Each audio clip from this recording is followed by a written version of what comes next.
안녕하십니까. 충남대학교 송중현입니다. 오늘은 수의 신경검사에서 두 번째 강의를 이전 시간에 이어서 진행하도록 하겠습니다. 지난번 시간에 배웠던 브레인의 기능에 추가적으로 12가지 뇌신경에 대해서 이어서 알아보도록 하겠습니다. 7번 뇌신경, 페이셜 너브, 안면신경입니다. 안면신경 같은 경우에는 상대적으로 판단이 되게 쉬운 신경인데요. 보시면은 안면에서 문제가 나타나기 때문에 환자를 관찰하는 과정에서 쉽게 문제점을 확인을 할 수가 있습니다. 그래서 일반적으로 문제가 나타났을 때 보호자분들께서 아이를 병원에 데리러 오는 시간이 상당히 짧은 축에 속하고요.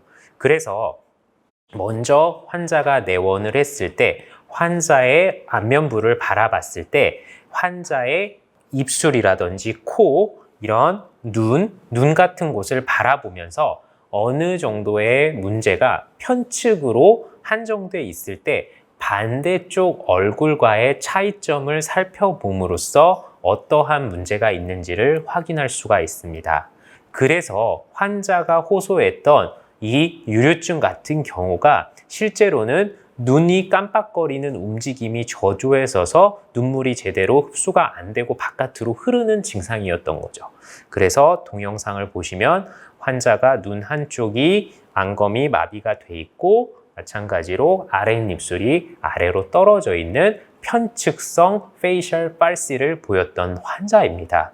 그래서 이러한 증상을 바탕으로 이 아이는 더 이상 안과적인 문제가 아니라 신경계, 특히 안면신경에 문제가 있음을 의심을 하였고요. 실제로 MRI를 촬영을 해보니 이러한 안면신경핵이 존재하고 있는 브레인스템의 넓은 범위로 분포되어 있는 종양성 질병이 이완된 것을 확인을 할 수가 있었습니다.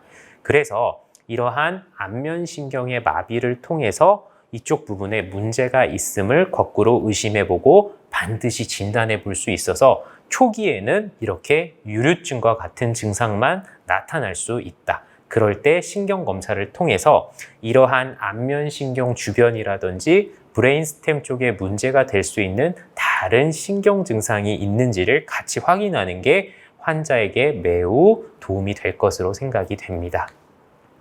다음으로는 8번 뇌신경인 베스티뷸러 코클리어 너브, 속기신경입니다.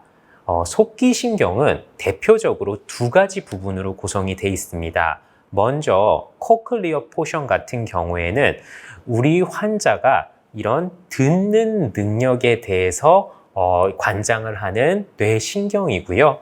그래서 우리 환자들이 예를 들면은 귀에 대한 청력이 많이 떨어졌다든지 예를 들면 어떠한 작은 소리에도 반응하던 게 떨어지는 경우에 속기신경에 문제가 생겼음을 의심해 볼 수가 있습니다.